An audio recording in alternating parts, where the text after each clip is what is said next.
What's going on, You Don't Know Ball Podcast Nation? Welcome back to the show. There is not going to be that typical intro because obviously you see it's just Caleb and I today. And obviously it's not because of Jack because he's working. But this is a big week for our co-host and my twin brother, Alex Rowe. He is getting married on Saturday. Yes. So he's really busy. But we just want to say congratulations to the new Rose, to Emma and Alex from our show, our little show of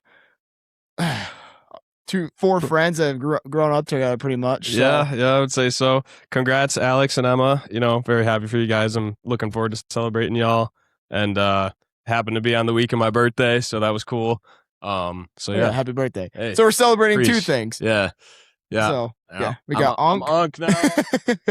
Unc, and to celebrate, it's been a while since we've had a beer on the pod, so we're doing it. Cheers, we're bro. doing it today. Cheers.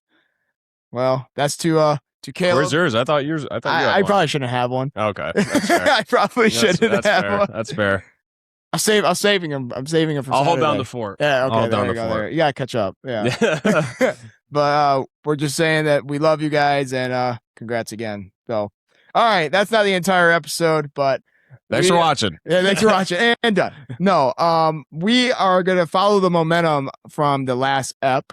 Obviously, you saw our top 25 rankings last weekend, and a lot of you left some comments saying that you liked where Oklahoma was put. So shout out that penny or quarter, whatever we flipped. Yeah. And a lot of you did not like our list. So honestly, I don't even think they were that far off. I think a lot of them. I think Tennessee we had was like far off. We had a couple that were probably like Louisville wasn't ranked. 5 spots out of where they should have been. I told you Louisville wasn't going to be ranked. I told you that.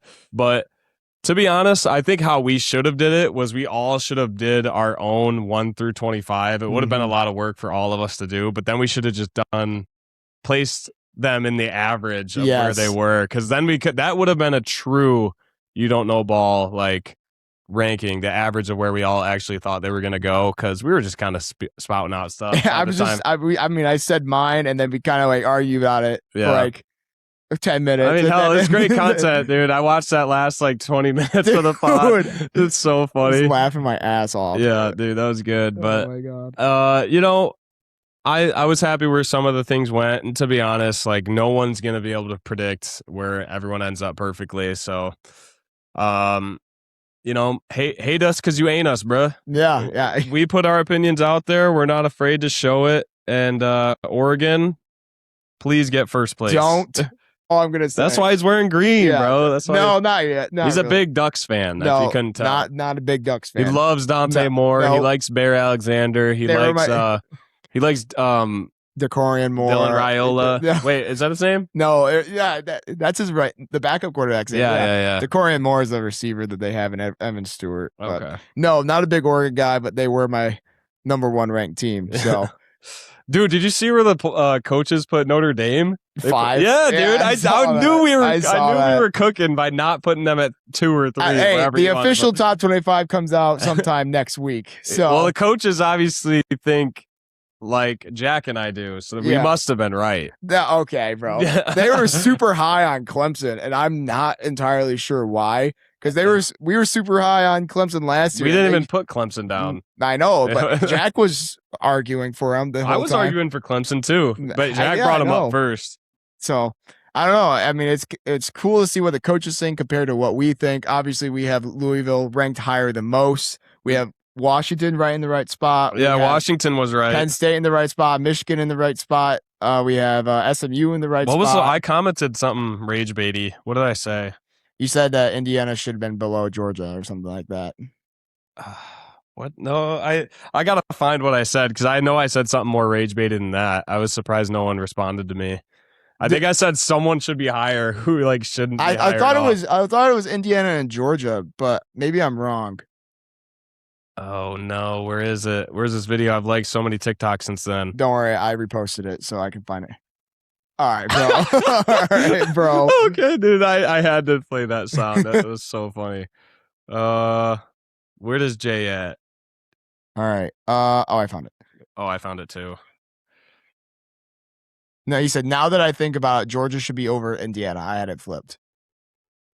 Grayson. Oh, yeah. okay. Grayson was really unhappy with our rankings. He called me about it. He said, where's Florida? Oh my God. Florida shouldn't even be mentioned yet. They haven't proven anything. Yeah. But they could. Alex was the one who rage baited. He said Michigan should be higher. That's funny. Dude, we really reached on Ole Miss, too. Oh, yeah. We put them really high. Reached. Yes, they were ranked 10, and we had them at 5. Well, I mean, they're our dark horse team that we were expecting to take a leap that, I think they could do it. Yeah. Any of these damn SEC teams could do it, bro. Like, I don't know, dude. These conferences are getting so good. It's like it makes it so much harder. Yeah, the SEC is really deep. The Big Ten's getting there as they're pretty deep as well. Yeah. Shout out Daniel Ray 120 for saying this is the top 3 absolute worst list I've seen this preseason. Shout out you, bro. I would love to see your list too, but how many lists is he looking at, bro? I don't even know. He's got top 3 worst lists he's ever seen. Hopefully we're 3. I wouldn't say we're 1. Who do you have? Who is your top 3? I don't even know what you say. Dude, I should just upload like on my personal account like my own rage bait list with like Notre Dame at 1, like Ole Miss 2, Michigan 3, Tennessee at 6, Michigan State at 25, SMU top 10. Yeah. Yeah, I should really rage bait these people. I did see, actually did not see that list as a group of 5 team ranked in the top 25. So Jack can kiss my ass on that one. Well, yeah, I think he was thinking like the end of the season because eventually they're going to have one. But all right, this isn't a reaction video of what we did last week. This is following the momentum. Yes. So this week, Caleb and I are going to dive into who our dark horse / underrated teams are going into this season and who we think can make a playoff run and, just teams like that. So I don't know if you have one on the top of your head, but I have one.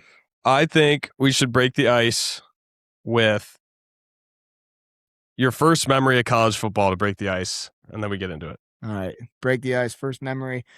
God. I think I know what mine is, but my first memory of a college football game was going to watch Notre Dame, Michigan State at Notre Dame, and the guy ahead of us shit his pants. I'm dead serious. And so it was like a guy shit his pants and like left the stadium, and then a guy with 2 like moms who was hitting on them both sat in front of us after he left. Oh, wow. Yeah, so it was weird. How old were you? I was like, I had to be like 11, 12. Was this pre-Levi? Pre-Levi. Wow. Yeah, I was pretty young. That's how you know it was young. Wow. That's crazy. Yeah, that's my first memory that like. Dude, what a first memory to get introduced. Oh, yeah. So is that why you like Notre Dame? No, it's just my family always likes Notre Dame. Okay. Tailgate. So you're grandfathered into this fandom. Yeah. I see. I think my first memory of a college football game, I was at, shout out Anthony Sem.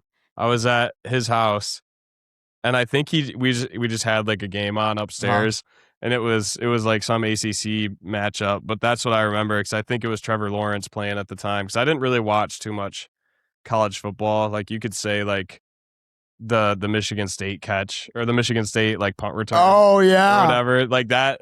That I'm not counting that as my first memory because I wasn't actually watching the game, but I think we did watch Trevor. My first memory actually watching a game all the way through was Trevor Lawrence just eating up people. Some team.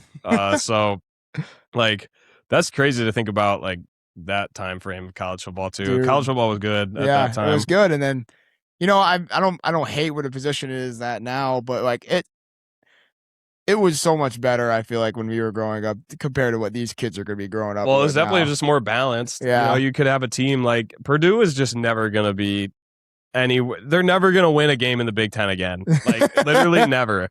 I think Purdue needs to change, like, to the MAC or some shit, dude. If they're going to ever win, like, how do you even rebuild? I don't even look at them. How do you even rebuild now? I don't know. You don't even look at them as, like, the spoiler makers anymore. No. You look at them like... I don't even know if you saw this today, but the Purdue head coach. Yeah, he comes out. He's like, "We're here to win national championships at Purdue. If you don't want to do that, go to Indiana." Indiana is coming off a national championship, so I don't get your logic there. But yeah, he shot for the stars with that jab at Indiana, and he landed in the grass. So I don't know. I see, like, if I'm a head coach and it's my dream to coach like D1 football, if the Purdue job is open, I might say no, because Yeah. I don't even, that just doesn't even seem fun. That doesn't seem rewarding. You just know your players aren't going to be bought in by the time you're 0-6. Like, oh man, it's going to be a lot of work to rebuild that program. But, I could say the same thing about, UCLA's program too. They Not just came really. off a bad year. No, you So, can't really say the same thing about UCLA season because they're out west. true. The better area.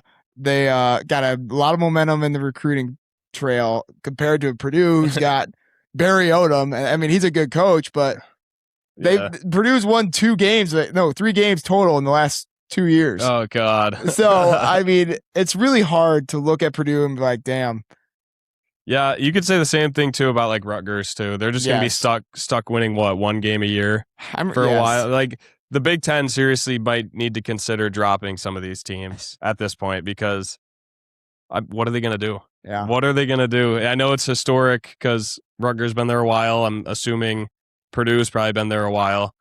I don't know who started in the OG Big Ten, but I mean, Purdue basketball is worth it. I mean, they should. Yeah. The football team might just have to suffer for the basketball team to be worth it. But I remember Kirk Herbstreit thought like Rutgers was going to be a sleeper playoff team in football. Dead serious. He thought they were going to run the table and make the playoffs. Which year? It was 2 years ago. Oh. Yeah. I mean, were the Scarlet Knights that good 2 years ago? Oh, they were not. Yeah, I remember the one Rutgers game I've ever watched. Michigan went in there. It was a night game. I was like, okay, Rutgers' atmosphere is actually pretty cool. Yeah, it is pretty cool. But they got stomped. Yeah, they get stomped. They get throttled. The J.J. McCarthy Wolverines killed them at home. Raped them. Nice. So no, but all right. Speaking of sleeper teams, let's get into our kind of list. I mean, I don't really have. Go ahead, lead us off, kid. But I'm gonna go with a team that we fought forever. I'm gonna start with like a well-known team that we fought forever on the last episode to get ranked. I got a lot of shit from my 3 co-hosts for even saying this team, but I'm going to go with TCU, man. I thought, okay, that's not who I thought you were going to say. Louisville, we'll get to Louisville, but no, I didn't think you were going to say Louisville either. Who do you think I was going to say? I thought you were going to just go. All right. I think TCU is going to be in for a sleeper season. I mean, obviously they lost Josh Hoover. That's a big loss, but they brought in this Harvard quarterback who was actually a baller at Harvard. I don't know his name off the top of my head, but his stat line, he doesn't turn the ball over. He had like 30 touchdowns to like 5 interceptions last year. Yeah. And that's a good ratio. I think bringing him in, he's going to like shock a lot of people next season. And I think Sonny, I think it's Sonny Dyke or whatever his name is, coach. He's gonna obviously gonna get that defense back where it needs to be. But I think they could scare a lot of people, especially with the Big 12 being like kind of an even level playing field right now. Even Texas, I would say it's relatively even. Yeah. I think TCU might be on that 3-4, 3-4-5 cusp. They're gonna have to win some tough games though, for sure. To really, are you saying they're sleepers in terms of like, oh, this team could make the playoffs? Yeah, okay, could make the playoffs or could have a Saturday scary night. Yeah, in their arsenal. Okay. I mean, because maybe Texas Tech, I don't know if they play them, but they roll up in a Saturday night and TCU's just got their number that night. So I guess we'll see. I'm not sure what they're gonna finish like, but I think they're pretty dangerous. All in all, I like the pick. I like their jerseys. The Horned Frogs, they are cool. Like you said, it'll be interesting to see how all these new quarterbacks do on their new teams. I think by week 4 we'll have a really good look as to what a lot of these teams are going to look like with their new new offenses. I might get this guy's name because Alex sent that reel into the group chat the other day, saying like, Isaac, this is who you thought was going to take over Josh Hoover's spot. I'm like, all right, whatever, dog. Oh, here it is. Jaden Craig. Dude's got a 4.5. Dude, he's gonna shock a lot of people. Just wait. I have hope. Fair enough. I think with my team, my first team, this is probably my least like sleeper of them all. Or my most like obvious pick, but I'm gonna go. I did one per like Power 4 conference. Okay. Penn State is gonna be mine for a Big Ten, and let me tell you why. their schedule might be the easiest in the Big Ten this year. I would say they only have 2 hard games. They have some scary ones like away games, but they dodged. No, they dodged Ohio State, they dodged Indiana, they dodged Oregon. That's the top 3 teams that come. So all they have to do to really make the Big Ten championship is not lose both games they play against Washington and Michigan. No. Sorry. No, they play Michigan. It's USC and Michigan. Yes. So Penn State, I think, obviously they still have a lot of talent. They're still slated to do really, really well this year in terms of the Big Ten. I think they just really have to upset Michigan or USC. And luckily they play USC coming from the West Coast to their whiteout game. I think they can win that. And, it's going to be, this is not the same old Penn State. They have a new head coach. I think there's going to be a lot of new hype around the team and a new vibe around the team. And led by a new man at the forefront, I think that could lead to different outcomes in games they lost last year that they could have easily won. Mm-hmm. So, I'm going Penn State as my sleeper team. I do genuinely think they could make the Big Ten championship and the playoffs. So, maybe not much of a sleeper there, but I do think they're the third best team in the Big Ten, especially with that easy ass schedule. Yeah, I mean, even with the what's his name, Coach Matt Campbell. Matt Campbell brought a lot of his players from Iowa State, and they saw a lot of success there in Iowa State. Honestly, I think Bronco Beck's an absolute beast. I think he's gonna light it up on the scorecard. I mean, he's gonna be a really good quarterback you can rely on to win some games. Yes, they have those 2 tricky games with USC and Michigan, but even if they go 0-2, you could still see him finishing 10-2. Yeah, and a fringe playoff team or in the playoffs. Yeah. So we just got to trust them to not do what they did last year and slip up on a random away game. No shit. But I trust in this team to do it. They're going to take it all seriously. This new head coach, he's coming in with the expectation to push the needle and do better than they did last year. That's why they fired James Franklin. Mm-hmm. So they're not hiring this guy to only come in and win 9 games. They're going to be going for it all, just like all these other teams are. I just think Penn State could really sleep, or a lot of people really sleep on Penn State and only think of Oregon, Indiana, and Ohio State when all 3 of those teams all play each other. And there's so much competition in this conference, and Penn State managed to dodge them all. It's really just the schedule is why I picked them. So yeah, we'll see if it works out in their favor. I hope it does for my sake in this pick, but yeah, we'll see. I could see them being one of those scheduled playoff teams, but they win all the games they need to win, and they're standing up compared next to some other team. I think they're going to have to win the Big Ten Conference to the championship game to get in. They would have to play in it, I think, is what you would have to say. But I don't know.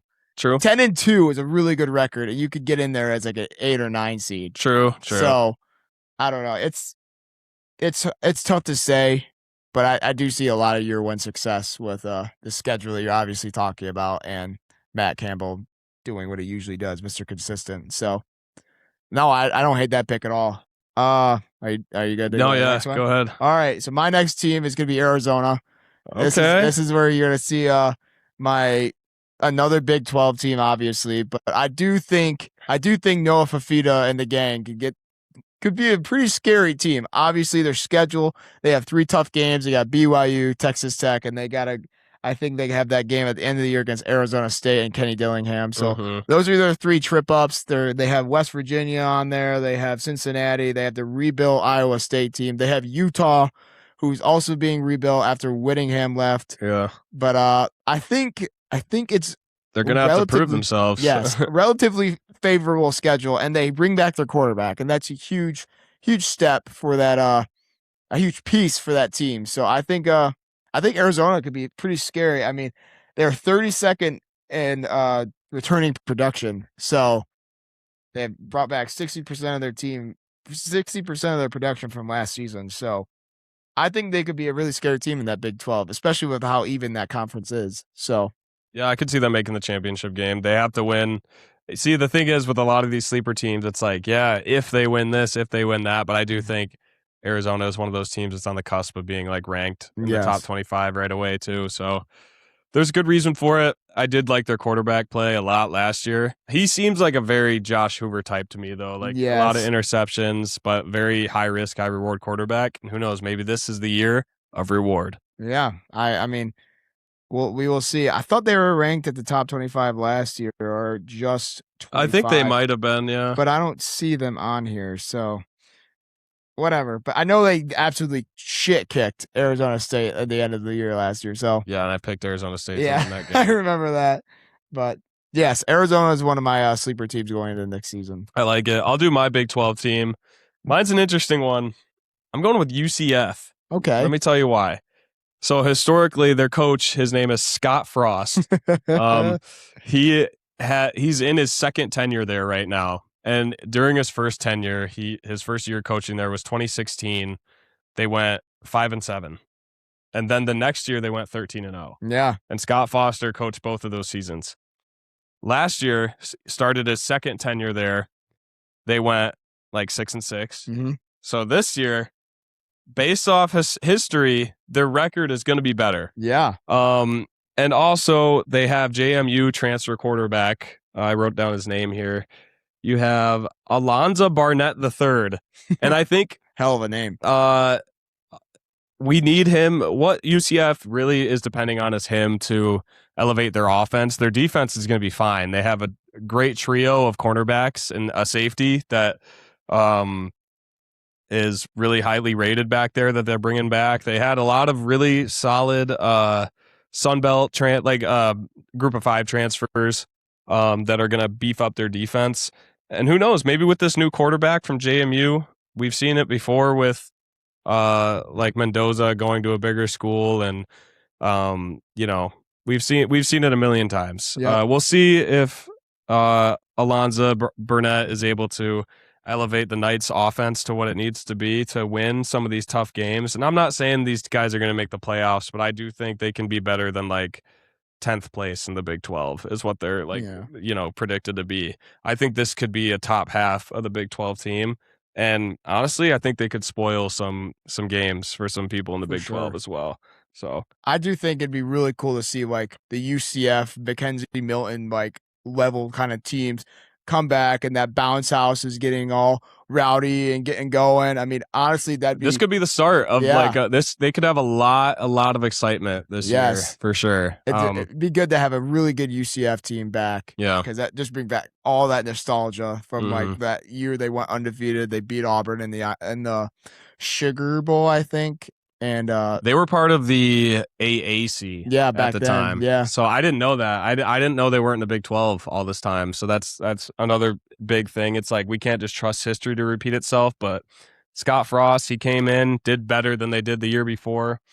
And like you're saying, the bounce house would be cool to get that back on the map. So. Yeah. I mean, if that happens, that's just nostalgic at that point. Because I remember watching USF and UCF go at it. Like, at the latest possible game when I was studying for my Spanish exam. Yeah. And I'm like, I can't learn Spanish and also watch Mackenzie Milton just dice up this USF defense. And I obviously just failed the exam. So I mean, to see a UCF team kind of perform in that way again would be not really nice. So. I watched one UCF game last year. I think it was at the very beginning of the year though, but their team was not that great. I mean, they were pretty mid. So yeah, I've never seen TikToks like week 1 last year. Like we almost lost to not a group of 5, but a FCS team. I was like, oh god. Well, they had a shit ton of injuries last year. They did. Yeah. Is what I remember. Their quarterback was playing injured the whole year. So again, the injury bug too is a big thing in college football. Like I don't think we see it a lot. Probably not as much as we should see it. Like a lot of these guys are probably going out there, at like 80%, 70%. Yep. So we'll see what happens too. Injuries could happen for sure and make teams turn into sleeper teams. So for sure. All right, go ahead, man. All right. My next team is going to be the Virginia Tech Hokies. Really? Yes. Okay. No, this is your first this is my stretch one. Yeah. I think obviously they brought in James Franklin. You are not a big fan of him, I know, but I thought he was a fine coach. To be honest, I don't know if the problems in Penn State were James Franklin's fault. At the end of the day, you can go two ways with it. You can say, "Oh, we've lost all these close games because of the players, or you can blame James Franklin. You can blame the play calling. I think everyone's at fault. Oh yeah, James Franklin's just the guy at the top, so he gets blamed. I just for think it. he needed a clean slate. Yeah. I think in this Virginia Tech is definitely the place to end up at. So they bring James Franklin in. They keep Brent Fry as the defensive coordinator. He's a former head coach of the Virginia Tech Hokies. They bring in this loaded recruiting class and transfer portal classes last offseason. Their schedule is not that scary. So obviously they have their ACC schedule, but they dodge a lot of those like top teams, but the ones that they do play are Miami and Clemson. So Miami's a tough one. That's a tough pill to swallow. I mean, obviously you got to look at them and be like, damn, like we're probably not that. Do they at least get them at home? No, they're away. Oh, well. So maybe they could scare them. I'm not saying they can't win that game, but it's pretty likely that Miami's going to win that one. But I do think James Franklin will have this team pretty competitive with the schedule I see. They play SMU. Granted, they are going to be ranked at the beginning of the season, but that's November 5th. By November 6th, by the time they play that game. So I look at it as like James Franklin couldn't beat two teams. He couldn't beat Michigan and he couldn't beat Ohio State. Yeah. So he's not in the Big Ten anymore. There's no Michigan. There's no Ohio State. I feel like with knowing that he just wins 10 games every year, mainly every year, and with a new fresh start, I feel like he's going to have that Virginia Tech team ready to roll and pretty competitive throughout this whole season. I'm not saying they're going to make the playoffs. No, I don't think they will. But I do think they're going to be pretty competitive. I could see them being like that 8 to 9 win team that just like you do not want to play on a Saturday before the playoffs start or before your conference championship or before a big game or before a ranked contest. They're not a stadium you're going to want to go play in. You know, if you're an SMU, like that SMU game, I think they should probably be pretty afraid of Virginia Tech. We'll see though. We'll see how they are. Like I'm so excited to see mid-season how like all these picks are stacking up. Like seeing where Penn State was at the middle of the season last year, like who the hell would have predicted that? Nobody. I mean, seeing where California was at the middle of the season last year, like no one thought they were going to be that good. No one did. I mean, obviously, I think. I just think they're going to be solid. I really like the pick, yeah. Yeah, I just think they're going to be solid. And they have their rival game in the week 10 or week whatever it is against Virginia. That pick gives me like UNC vibes. Like I think you can say the same thing about UNC. Like, oh, they have Bill Belichick. It's his third year there now? Second year. Second? Okay. Yeah. So it's like they have big Bill Belichick. They're gonna, like you could say that about any of these teams with great coaches and great pedigrees, and they know what they're doing. We'll just see what happens when they go on the field. But I do like the Virginia Tech pick. Yeah. Who do you got? For my ACC team, I did pick California. Nice. They're slated to go like 5-7, 6-6 season, and my thing is I'm banking on their quarterback JSN for short. Oh wait, no, not JSN. JKS is what his acronyms are. Sagapulu Tele is his last name, but he's a sophomore. Oh, he's a stud too. Yeah. He's one of the best quarterbacks in the conference, and I think that play people aren't going to be ready for. I think, who did they just get? So the problem with California is they've always been mid, and again, people are predicting them to be 6-6, have another mid season. Over the past 2 seasons, they're 13-13. Over the past, when was this? I saw a stat earlier, and it was like over the past 15 seasons, they're 149 and 143 or something like that. So just extremely 500. Right. And they did just hire a new coach, and I think with doing that, you don't hire a new coach just to come be mid again. I think this is a year where they could really use their quarterback play while they have him before he inevitably transfers somewhere else, unless he really likes California. But we saw Mendoza transfer, and look what happened. So JSN or JKS might be on that type of timing, but I think this is the year California jumps up to winning like 8 games. I don't think they're going to make the playoffs, but I do think they're better than 6-6. I think they can be better than 6-6. They have a somewhat tough out of conference schedule to start the year. I think they play UCLA, Syracuse. I think they play. They have, I don't know. They have 4 games where we can really see their talent on the field. I think if they get out of those 4 games 2-2 or 3-1, they got a really good shot to win 7-8 games and really improve and get this California program going in the right direction to be where they want to be with a Miami or an SMU in the ACC. So I like California as my sleeper team. No one's going to want to play JKS and the boys. So, yeah, they got a coach that wants to push the needle, and I'm excited to see if he does. Definitely a team. Because California is like my 3rd favorite college football team. So definitely a team that you wouldn't want to see like going into. So let's say you are, I don't even know who they play, to be honest with you. I think they're in the Big 12 now. Or are they in the ACC? They're in the ACC. ACC? Okay. So definitely, like, Miami has struggled there multiple times over the last couple of years. Like, Cam Ward damn near lost to Cal. And it took Michael Irvin getting in a 4-point stand for them to win that game. Oh, really? Dead serious. Wow. If you look up the meme, it's ridiculous. But I think Cal's got, like, that sleeper, like, can bite your ankles at any moment kind of build. And I think obviously they have the quarterback to do it. He's a stud. He's one of the best freshmen in the country last year. We had a bunch of good freshman quarterbacks in the country last year, and he was definitely one of them. So I'm looking forward to see what they can do. This team season. dodges Miami. That's pretty sweet. They have Clemson at home, Virginia Tech at home. They go to SMU, but the California is warm. SMU's warm. Shouldn't be that much of a difference weather-wise. Virginia, they play away. That's a decently tough game, and they host Pitt they have Pitt at home. Nice to end the season. I think their schedule is very favorable, to be honest. Their first 4 games, UCLA at home. They go to Syracuse, but it's still going to be warm out. Wagner at home, Clemson at home, UNLV at UNLV. I think those are all winnable games. Yeah. Besides maybe Clemson, that'll be really close, and UCLA will be close too, but they have them at home. And to start the year, I think that aids a lot. So it'll be interesting to see what this California team does, or they come out of that stretch 2-3 and I look stupid. So we're right back where we started. We'll see. I like this California team. I'm a little biased, but I think with the new head coach, they can really take the jump.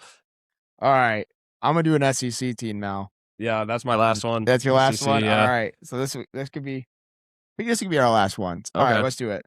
I'm gonna say Kentucky.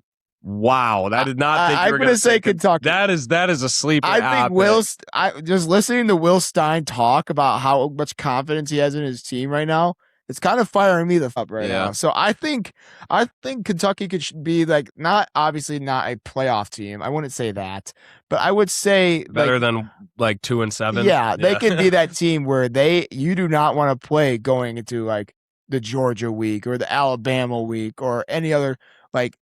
I think this team could really come up and bite you. They brought in Kenny Minchie from Notre Dame.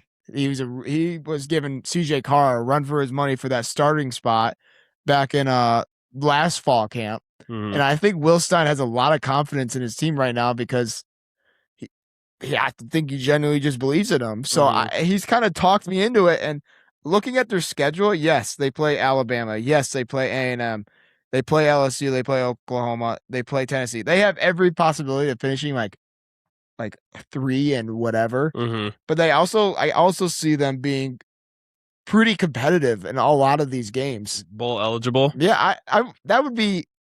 I think that's their ceiling for this season. Yeah, obviously, but I wouldn't be shocked if we're going to like LSU and they're 5-2 or 4-3. I mean, I don't know.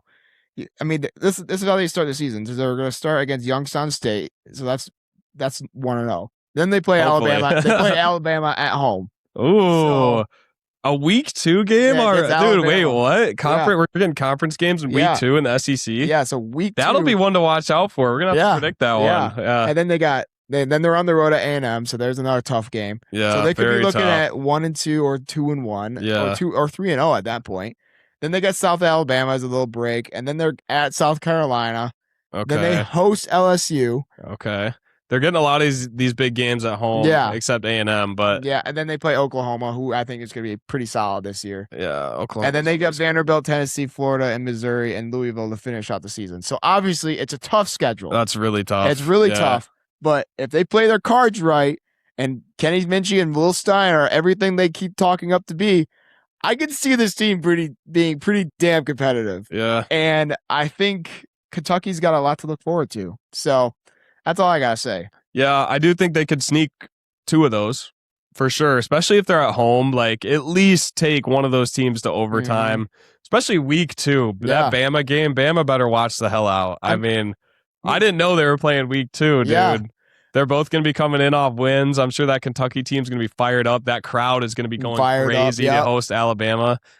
They got a gift with that one. They could really put themselves on the map with that. So, it's a 3:30 kickoff, so that's kind of. I wish it was a night game. Dude, low-key, a 3:30 kickoff is fine. It's pretty fine. Yeah. Enough time for the students to tailgate, get all rowdy. I remember last year they took Ole Miss to the wire. The year before that, they took Georgia to the wire at home. Wow. Both those games were at home, and they took them to the absolute wire. Yeah. So it shows you like they have the potential to do it, and now they got a coach that genuinely believes in them, and it's like revamp that whole entire program. I think they could do it. I think they could be a fringe bowl team, but really competitive. This is another team I think could be.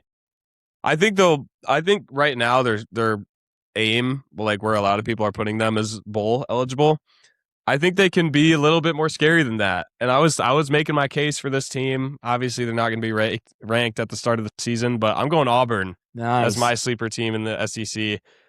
I am biased because I like Byron Brown a lot. I believe in Byron Brown. I think he's a senior now, so he's ready to lead this school, lead this team better than what's the name, Jackson Arnold. It was Jackson Arnold was one of them, and then it was Ashton Daniels. Oh, okay. They're both transferred out now. See, my thing with this team is they lost a lot of one-score games last year. I think they could have won them, and they got derailed by injuries. From what I remember last year about this team, is no one could take them really that seriously because they were injured.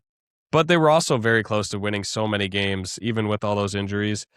And with the coach that wasn't even like all there, like he did not have his entire like professional like focus on Auburn last year, and they were still pretty competitive. Yeah, we watched a lot of great Auburn games last year. So with a new quarterback who had shot the lights out last year at USF, he was such a fun watch. Now at Auburn, like one of the most prestigious, schools you can be at for football, it's a match made in heaven. To make the playoffs, I doubt it. I think this team can go 8-4 though, and be a sleeper team, and be a team that a lot of other SEC teams are going to fear, especially going in to the Tiger Den, whatever you call it. Yeah. I mean, so yeah, I don't know. I just like the look of Auburn, and they have a new head coach too. So kind of the same reason, like I picked Penn State and California and UCF. All these guys got relatively new coaches, or flat out new coaches that we're saying. So, a lot of hype around these schools being sleeper teams, but you got to give a reason why they're a sleeper team. So that's kind of my reason. I think Alex Golesh is a really good coach. He's obviously from USF. Yes, Auburn lost Cam Williams to Texas. Yes, they lost Jackson Arnold. Yes, they lost a couple of pieces from last year's team, but I think they replaced them with people that could kind of like replicate that like yardage or stats in a production in a spot. Like obviously Byron Brown is gonna Jackson Arnold ran a lot. He ran a lot, and Byron Brown is a better runner. Yeah, he might not be a better passer, but I think hopefully he worked on it. yeah, he does a lot of that his damage on the ground. I mean, if you watch that Florida game when USF walked into the swamp, and Alex Golesh absolutely just grinded out that win against Florida with a team that was significantly less talented game last year. Yeah, oh my God, you just unlocked a memory for me, dude. That game was insane. It was nuts. Like I don't even know how they won that game, but Byron Brown put this team on his back, and he absolutely carried them into a win. Yes, Florida ended up falling apart after that point, but that was when they were ranked like 14, 13. Yeah. I think this Auburn team is going to be really competitive. I think Alex Golesh is a good coach. I think Byron Brown's a a really good playmaker. Obviously, he's not the best passer, but he does a lot of the damage with his legs. And if they could run the ball, I think this team could be really pretty dangerous. So it's definitely like one of those Auburn teams where Alabama, I think, do they play in the Iron Bowl at Bama or do they play at Auburn? Because if it's at Auburn, this could be scary for that Bama team going into if they have playoff aspirations and they're going into the SEC championship or they're whatever they're going into and they have to play at Auburn. I could see Byron Brown and the boys like Auburn's taking home. one. Yeah, I could see them taking one. No, my bad. Sorry. I still could see them taking one. They play Bama's at home to end the season. I still think I could see them like getting a win and stealing one from them. But I don't know. We'll see what they turn out to be. But I think Auburn's gonna have to win a tough game on the road. They have Georgia on the road, Tennessee on the road, Ole Miss on the road, Mississippi State on the road. They're gonna have to win at least one of those. Yeah. Like if they're gonna be a sleeper team, they're gonna have to upset somebody at home. I could see Tennessee. If I'm honest, I think Auburn and Tennessee are on the same level. But that's just me. We'll see after a couple of weeks of in 30 days actually from kickoff. So yeah, well, I guess we're almost to prediction season. I already have week 0 picked out. You do? For the games that we're doing. Shit! We'll see who could bring home the prediction championship. So damn close last year. I can't believe Jack beat us last year. Yeah, I know. We got to get like an actual like official trophy so we can start having it like in the garage. In the garage or in the set somewhere. But I would throw in Mississippi State as a sleeper team too, but I think we'll save that one for another day. But any team in the SEC could be a sleeper team, bro. Honestly, if you want to say this, Louisville is going to be a fringe playoff team. They will be. If you look at their schedule, not that difficult. And there's a lot of people saying that Lincoln Holtz is going to be a Heisman finalist. That's not true at all. So don't believe into that, but believe that they're going to be a 10-win team. That's what I'm going to say.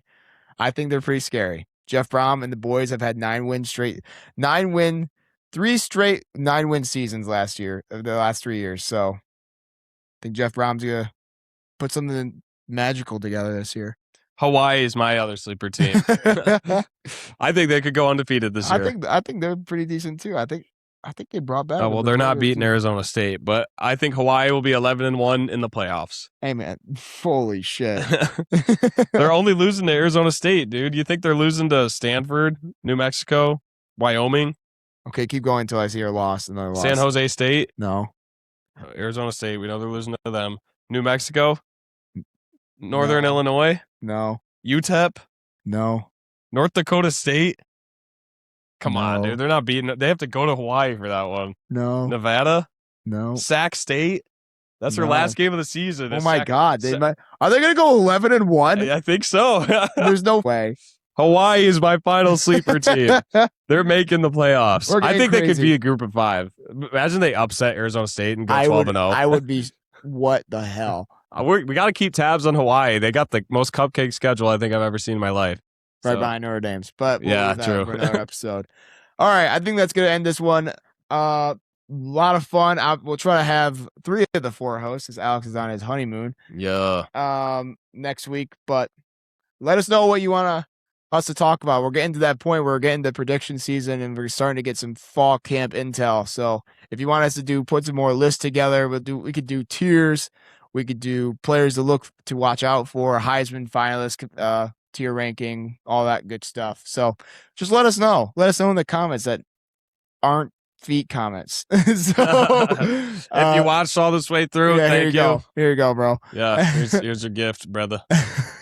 Brother from another. All right. Yeah, any thoughts left? No, that's about it. I think my favorite of all my picks, though, the one I'm most confident in is definitely Penn State. I think Penn State's my realist sleeper pick of them all, or Hawaii, to be honest. But I really like Penn State's odds this year to do something. Mm-hmm. So even not to say they didn't do anything 2 years ago, because they did make the playoffs, but they just kind of got stomped. But yeah, with just their schedule, they got to be able to take advantage of that. Yep.